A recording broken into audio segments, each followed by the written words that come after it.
몇 년 전에 그 LH 공사의 직원들이 그 내부 정보를 이용해서 개발 예정인 땅을 미리 그 사서 부당 이익을 취한 일이 공개가 되면서 국민들의 공분을 샀습니다.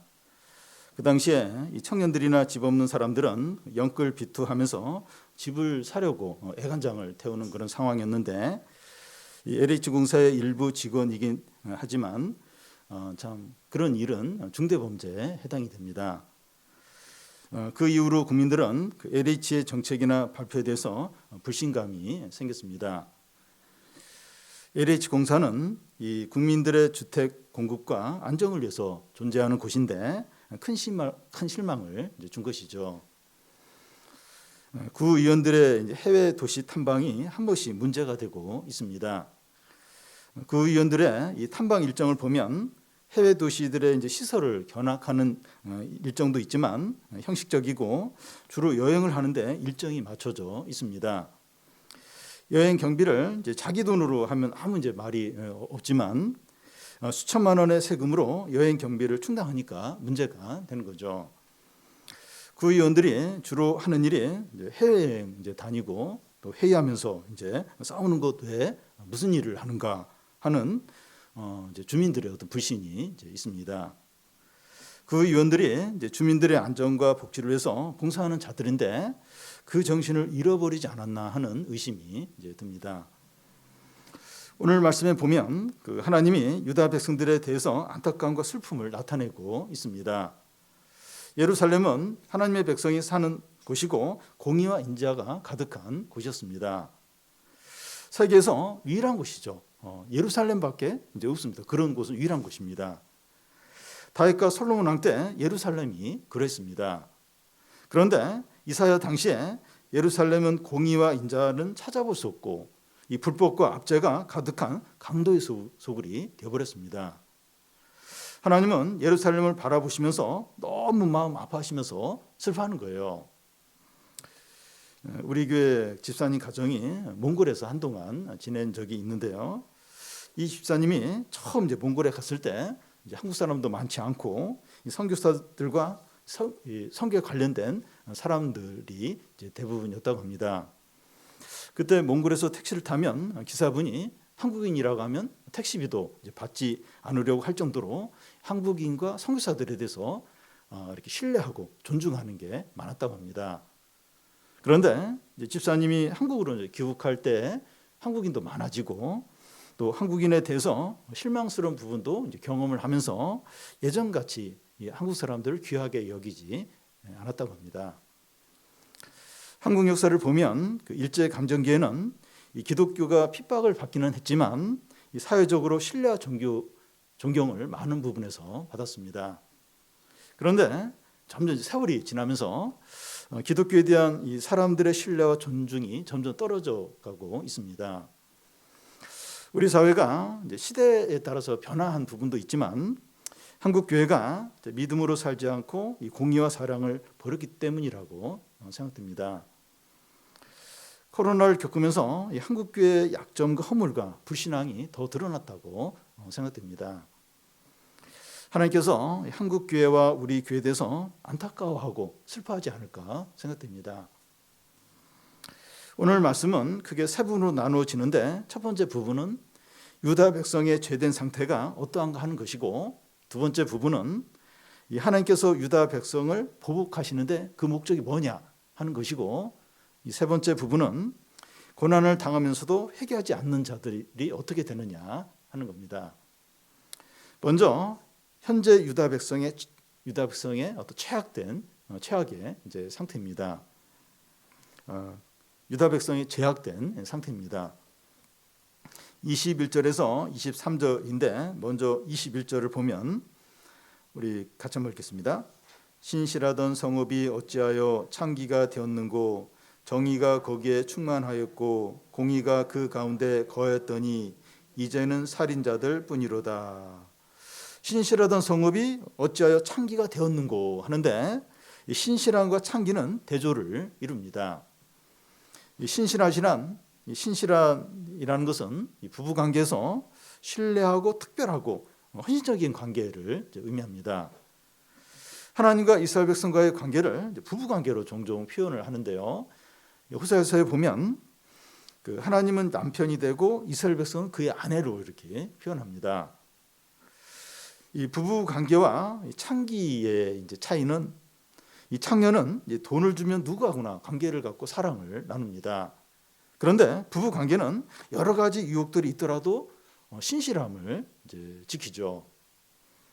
하나님께서 신실한 성읍이 어찌하여 창기가 되었는가 하는 것은 유다 백성이 성적인 간음을 했다기보다는 하나님보다 이웃 강대국들을 더 의지한 것을 말합니다.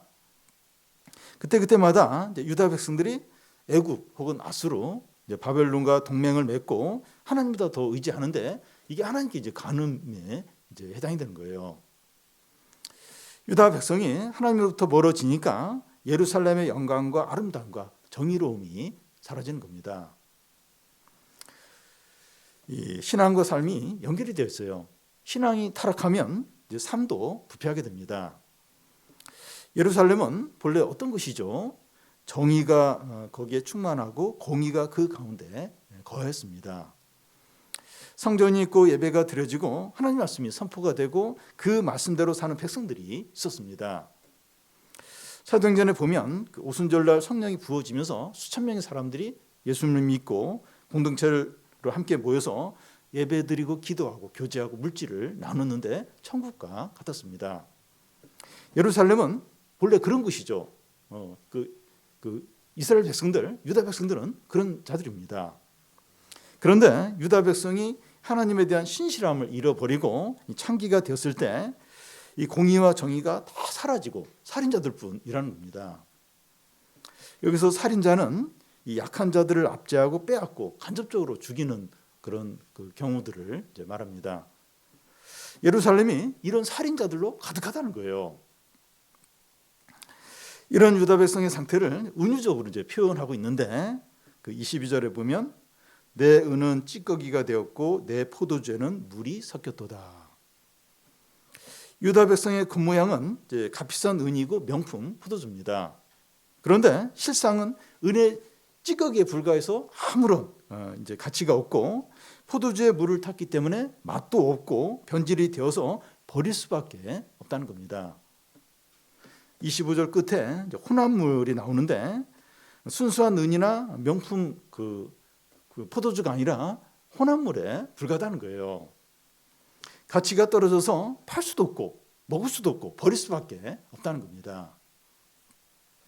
유다 백성은 신실했고 공의와 정의가 가득해서 가장 아름답고 영광스럽고 복된 백성이었는데 이제는 겉만 그렇고 속은 찌꺼기고 혼합물이어서 폐기해야 한다는 겁니다.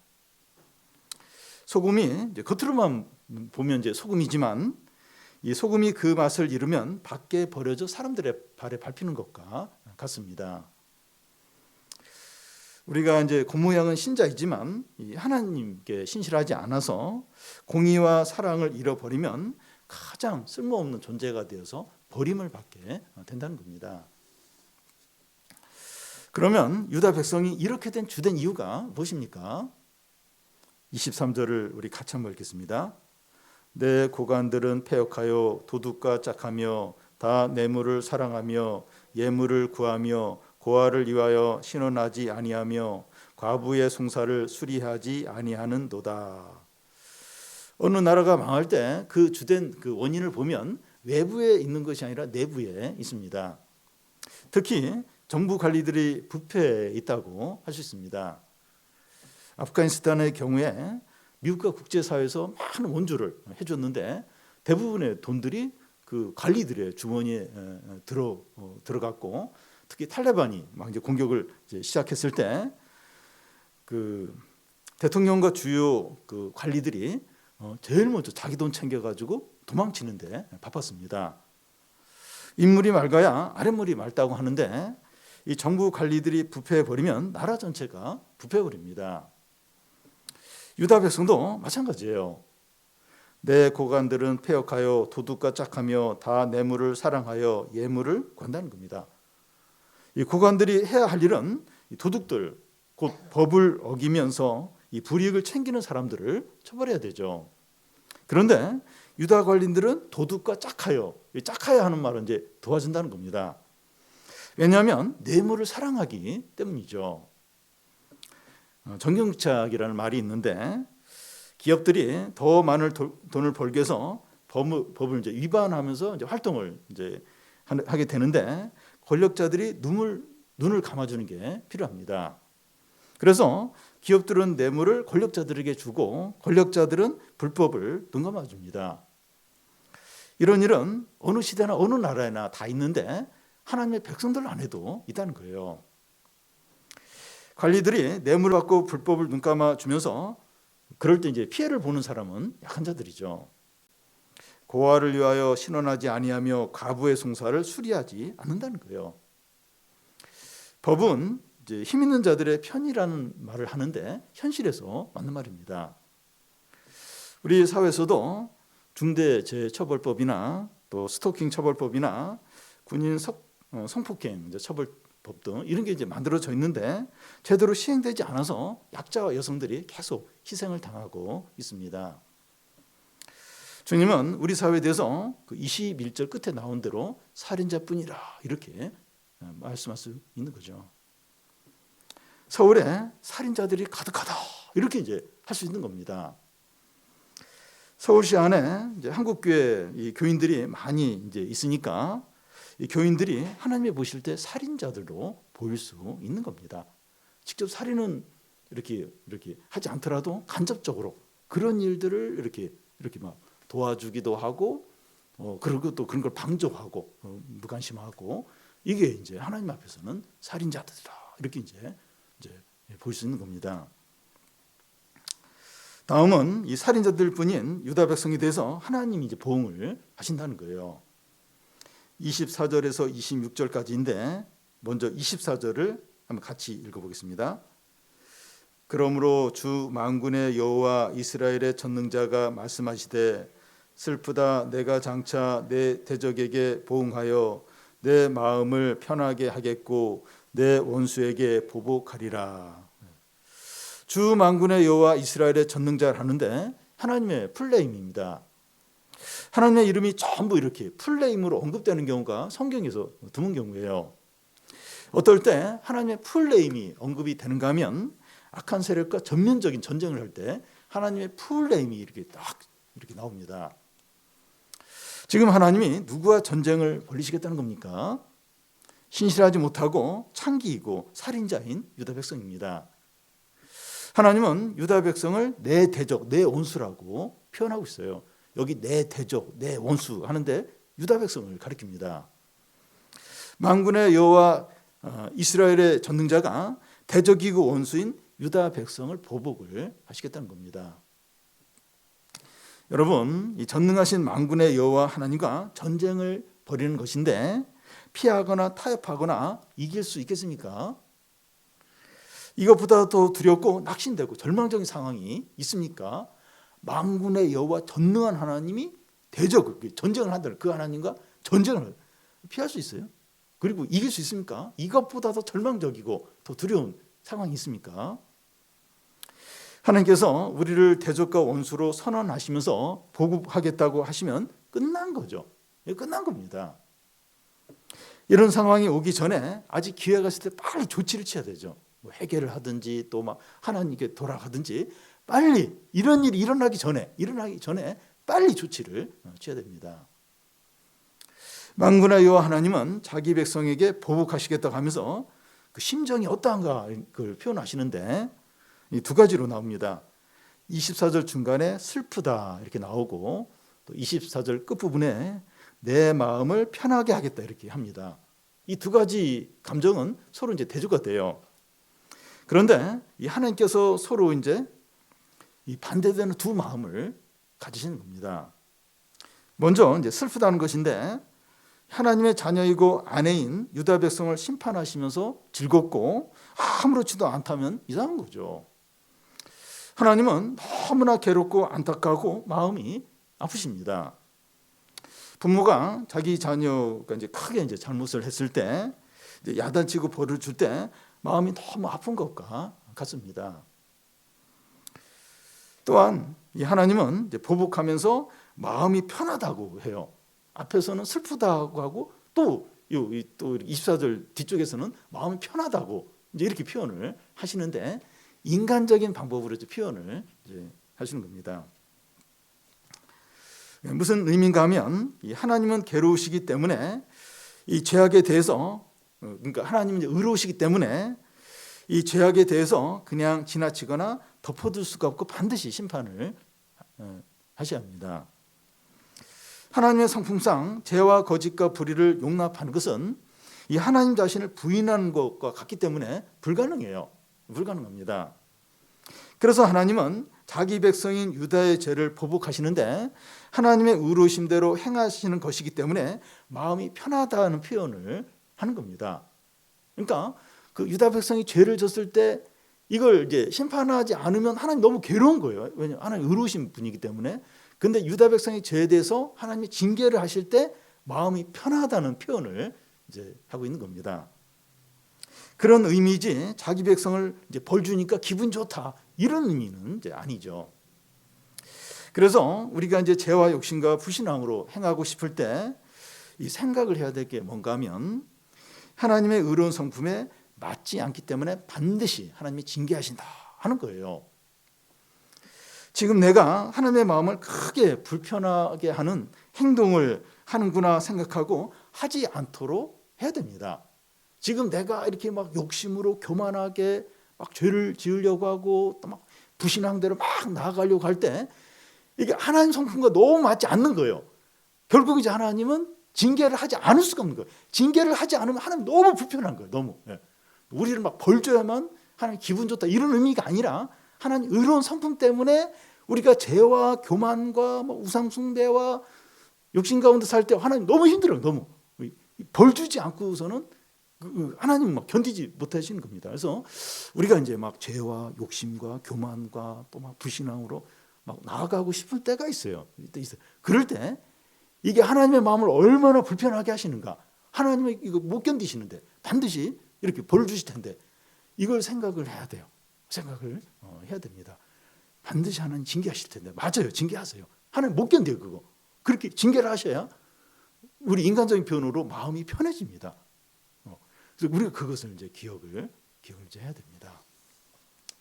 그러면 이 만군의 하나님은 대적이고 이 원수인 유다 백성을 어떻게 보복을 하십니까? 25절을 우리 같이 한번 읽겠습니다. 내가 또 내 손을 내게 돌려 내 찌꺼기를 잿물로 씻듯이 녹여 정결하게 하며 내 혼합물을 다 제하여 버리고 내가 또 내 손을 내게 돌려 하는데 돌려라고 하는 말은 손댄다는 의미입니다.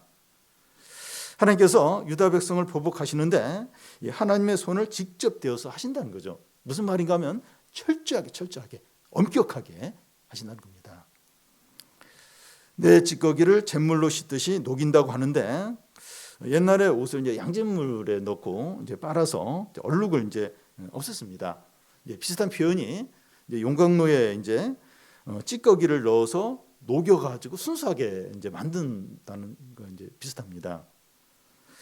역사적으로 여기에 이제 해당되는 사건이 유다 백성이 바벨론에 망해서 포로로 끌려가서 70년 만에 이제 돌아오는 것을 말합니다. 유다 백성이 바벨론 포로에 70년을 보내면서 혼합물이 없어지고 정결하게 돼요. 유다 백성이 포로에서 돌아와서 크게 달라진 것 중에 하나가 우상 숭배를 하지 않게 됩니다. 그러니까 포로로 끌려가기 얼마나 우상 숭배를 많이 하는지. 근데 달라진 게 있어요. 그 포로에서 돌아와서는 우상 숭배를 안 해요. 우상 숭배. 그게 싹 없어지게 됩니다. 그래서 자기 백성에 대한 하나님의 이 징계의 목적은 멸망시키는 데 있는 것이 아니라 회복시키는 데 있습니다. 26절이 이제 그 말씀인데 같이 한번 읽겠습니다. 내가 내 재판관들을 처음과 같이 내 모사들을 본래와 같이 회복할 것이라. 그리한 후에야 내가 의의 성읍이라 신실한 고울이라 불리리라 하셨나니. 여기 내 재판관들과 내 모사는 앞에 23절에 고관들을 말하는데 그들은 패역하고 뇌물을 사랑하고 고와 과부를 돌보지 않는 자들이었습니다. 그런데 그들이 처음과 같이 본래와 같이 회복한다는 거예요. 여기 처음이라는 것은 신실하고 정의와 공의가 가득한 것을 말합니다. 그래서 그 예루살렘이 창기이고 살인자들 뿐인 성읍이었는데 이제는 의의 성읍이라 신실한 고을이라 불려진다는 겁니다. 어떻게 폐역한 고관들과 창기 같은 성읍이 이렇게 달라질 수 있었습니까? 하나님의 징계 곧 고난을 통해서입니다. 죄와 욕심과 허물로 머리부터 발끝까지 상한 곳이 하나도 없는 자들을 세탁기에 넣고 이리저리 돌리고 또 윤광도에 넣고 녹이는 과정을 통해서 신실한 자들이 되고 정결한 백성이 되고 믿음의 사람이 되는 겁니다. 여기 의의 성읍 신실한 고을은 신약 교회를 가리킨다고 볼 수 있습니다. 이 교회와 성도들은 그리스도의 신부들이죠. 그래서 점이나 흠이나 주름 잡힌 것이 없도록 연단과 고난이 계속해서 있는 겁니다. 마지막 날 우리가 예수 그리스도의 신부로 영광과 존귀와 빛 가운데 나타나도록 하기 위해서 고난과 연단이 많은 겁니다. 그러니까 세탁기 여러 번 돌릴 수 있도록, 그러니까 세탁기의 옷을 뭐 이렇게 한 2번 정도 돌리는 것부터 10번 돌리면 훨씬 깨끗하죠. 그리고 이게 철광석 이런 걸 용광로에 이렇게 한 번만 통과하는 게 아니라 여러 번 이렇게 하면 더 순수한 뭐 금이든지 철이 나오는 것과 같습니다. 그러니까 그리스도의 신부로서 흠이나 주름 잡힌 거나 이게 없도록 이 고난과 연단이 많은 겁니다. 고난은 이제 망하도록 주신 것이 아니라 정결하고 성숙하고 신실한 자가 되도록 하기 위해서입니다. 우리는 우리 자신이 신앙이 좋은 것 같고 허물이 없는 것 같지만 주님이 보실 때 그리스도의 신부로서 더 정결하고 더 흠이 없고 더 이렇게 거룩해질 필요가 있는 거예요. 그러니까 우리 기준으로 보면 됐는데 왜 이렇게 하나님이 자꾸 연단을 시키실까? 나 좀 많이 이렇게 성숙해졌는데 깨끗해졌는데 주님이 보실 때는 그리스도 신부로서 아직 흠이 많은 거, 욕심이 많은 거, 교만한 거예요. 아직도 버리지 못한 죄가 있는 거예요. 그러니까 이제 더 이렇게 어떤 연단들, 고난들을 주시는 거죠. 그래서 큰 죄도 짓지 않았고 신앙생활을 잘하고 있더라도 고난들이 계속 닥치고 큰 어려움이 오는 겁니다. 참 이게 마음 아픈데 우리 자신이나 우리 교회, 우리 성도들 보면 참 고난이 많아요. 고난 참 많아요. 또 큰 고난. 그래도 나보다도 더 신앙이 좋은데 왜 저렇게 저분한테 이렇게 많은 고난과 아픔이 있을까? 많습니다. 실제로 많아요. 그러니까 주님이 보실 때 더 이렇게 좀 더 순수하고 정결하고 더 온전해지도록 이런 어떤 아픔들, 고난들, 어려움들을 이제 주시는 거죠.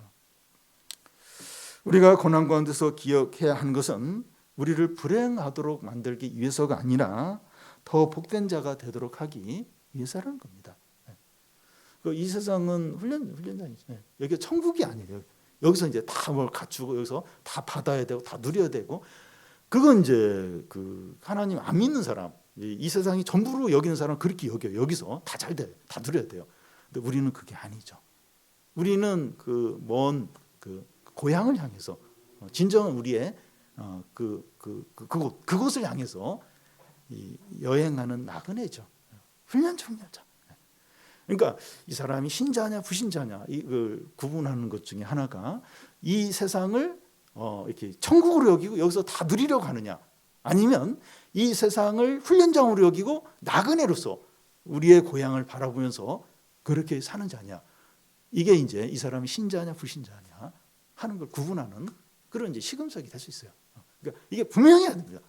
그래야 우리가 이제 낙심하지 않고 침체되지 않고 이렇게 무너지지 않는 거예요.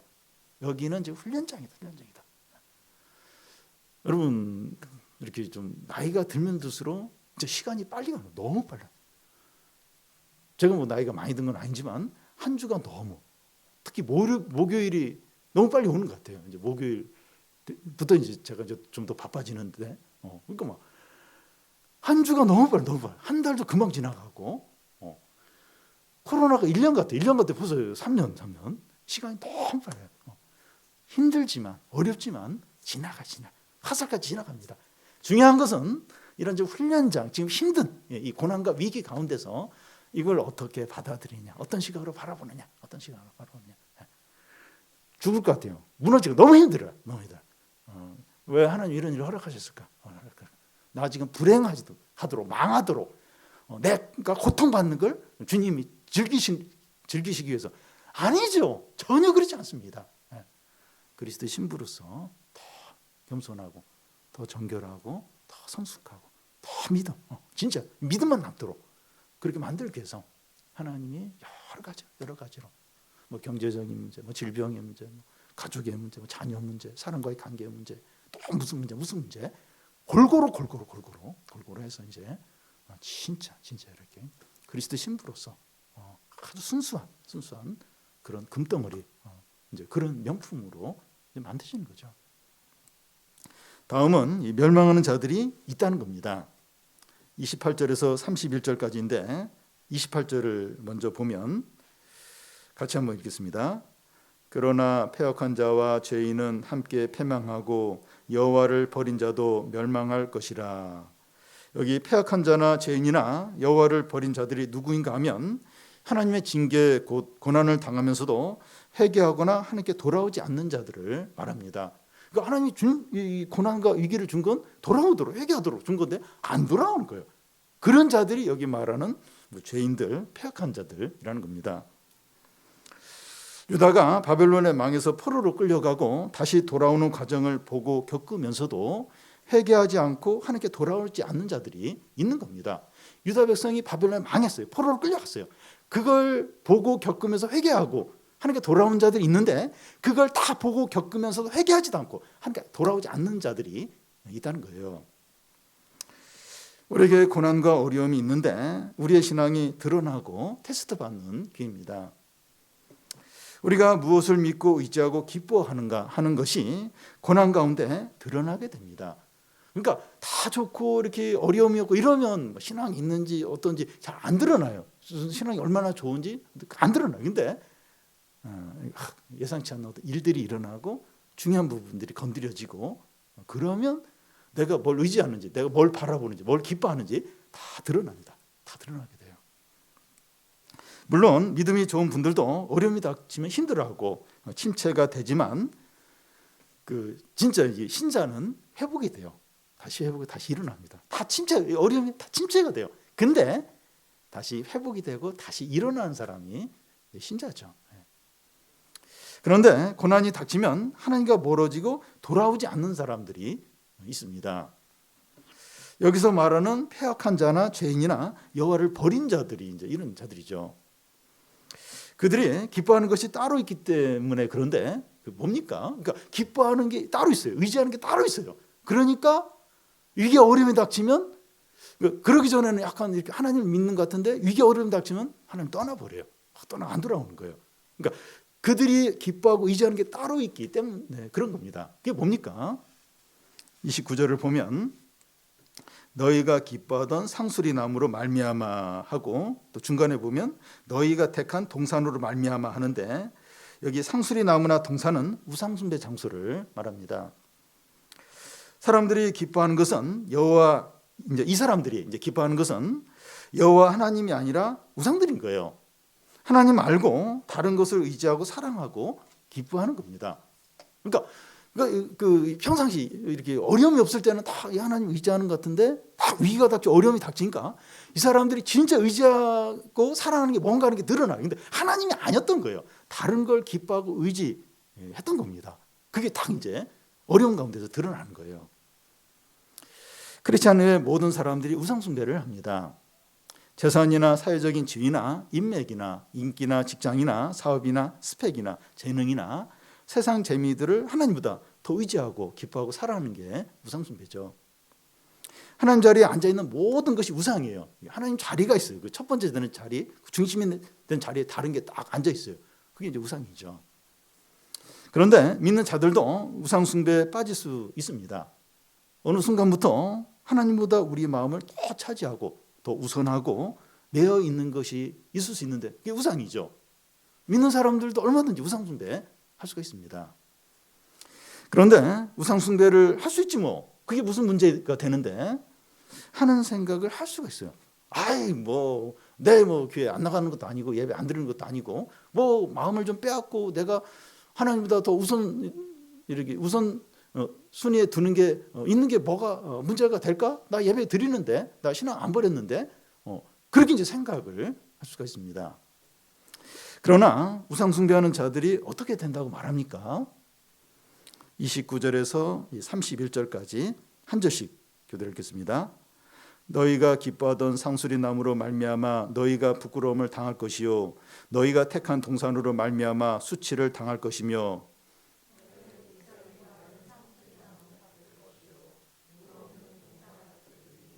강한 자는 사물하기 같고 그의 행위는 불티 같아서 함께 탈 것이나 끌 사람이 없으리라.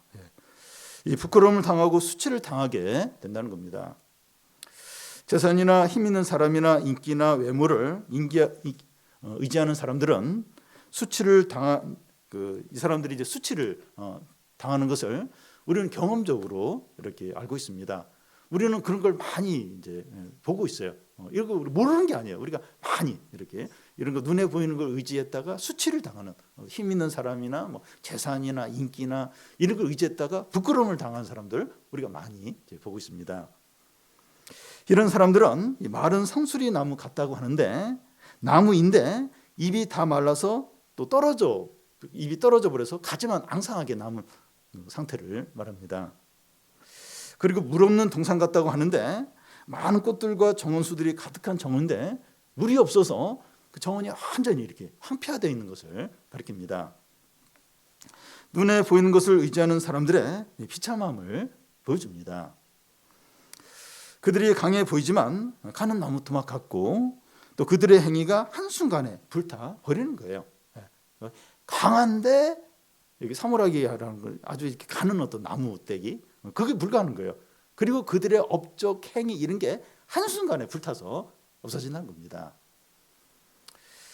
요즘 우리의 삶은 다른 어느 때보다 더 힘들고 불안한 가운데 있습니다.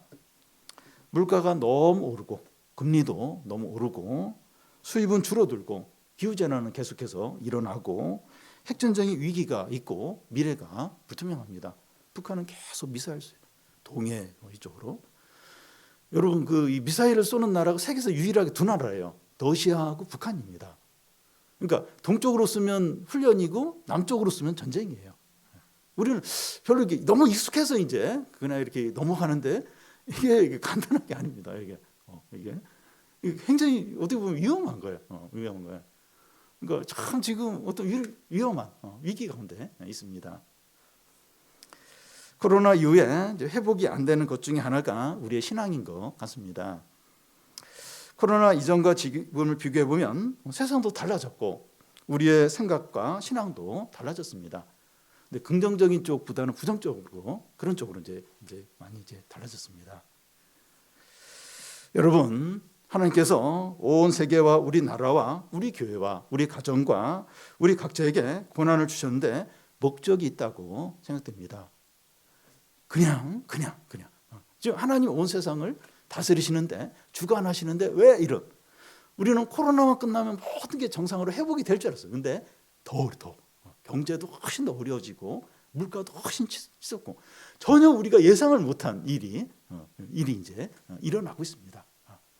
왜 하나님이 이런 일을 허락하셨을까요? 왜? 온 세계와 우리나라와 우리 교회와 우리 각자에게 왜 이런 일을 이 어려움을 허락하셨을까? 목적이 있다고 생각됩니다. 사람들이 겸손하게 하나님을 인정하고 하나님께 나오도록 하기 위해서죠. 실제로 우리 교회도 몇 분이 최근에 새로 나오고 있습니다. 그런 분들이 전에 교회 잘 안 다니던 분이 이렇게 교회 최근에 우리 교회 나오고 있습니다. 교회는 예배가 회복되고 정결하게 되고 거룩한 부흥이 임하도록 이런 어려움이 있다고 생각됩니다. 저는 코로나 이전보다 예배에 대한 간절함이 더 많이 생겼어요. 그리고 우리 교인들 안에도 그런 간절함이 이렇게 있는 걸 이제 느끼게 됩니다. 우리에게는 회개하고 신앙이 살아나고 담대한 믿음을 갖도록 이 모든 고난을 주셨다고 생각이 됩니다. 저는 그 목적이 있다고 생각해요. 그 목적이 생각이 됩니다. 현재 우리의 상황은 위기이면서 기회라고 생각됩니다. 하나님을 적극적으로 찾고 정결해지고 예전의 믿음을 회복하고 담대한 믿음을 갖게 되는 기회가 될 수 있고, 아니면 하나님부터 더 멀어지고 쉬운 길로 가고 세상의 우선순위를 두면서 혼합된 신앙을 가질 수도 있습니다. 이 두 가지 길의 딱 중간에 이제 놓여 있다고 생각이 돼요. 이 둘 중에 한 길로 가게 돼요. 더 이렇게 정결하게 되고 더 하나님을 찾는 사람이 있는가 하면 더 이제 세상으로 가고 이제 혼합된 신앙으로 나아가는 그런 사람들도 있게 됩니다. 지금 우리가 그 중간에 있다고 생각이 돼요. 지금 그런 상황에 있다고 생각됩니다. 우리가 이제 이런 중간에 있는데 우리가 후자 쪽 혼합된 신앙을 갖는 쪽으로 가기가 훨씬 더 쉽습니다. 많은 믿는 사람, 많은 젊은 세대들이 점점 이 후자 쪽으로 혼합된 신앙으로 가고 있어요. 점점. 코로나 이후로 급격하게 그게 보여요. 보입니다. 그러기가 너무나도 쉬워요. 너무 쉽습니다. 지금처럼 어려운 상황에서 우리가 이제 하나님보다 다른 것을 더 사랑함으로 만군의 주이시고 전능하신 이 하나님과 원수가 되지 않도록 해야 됩니다. 너무나도 무서운 일이에요. 두려운 일입니다. 하나님은 그걸 못 참아요. 죄와 불신앙과 우상과 교만으로 혼합된 신앙으로 난 걸 못 참아요. 하나님의 대적과 원수가 되는 거예요. 만군의 하나님, 전능한 하나님과 전쟁을 해야 되는 거예요. 하나님은 그러지 않고서는 마음이 편치 않다는 거예요. 우리가 그런 자리에 가지 않도록 우리 자신을 돌아보고 우리가 이런 기회에 진짜 하나님을 경외하는 겁니다. 하나님을 사랑하는 거예요. 믿음을 회복하는 거예요. 더 정결케 되는 겁니다. 참 지금 상황이 어렵구나. 하나님 이런 어려움을 허락하시구나. 그리고 전심으로 하나님께 나아가는 겁니다. 우리가 그렇게 되어서 참 모든 것이 회복이 되고 부흥을 누리고 하나님의 모든 축복을 누리게 되기를 바랍니다.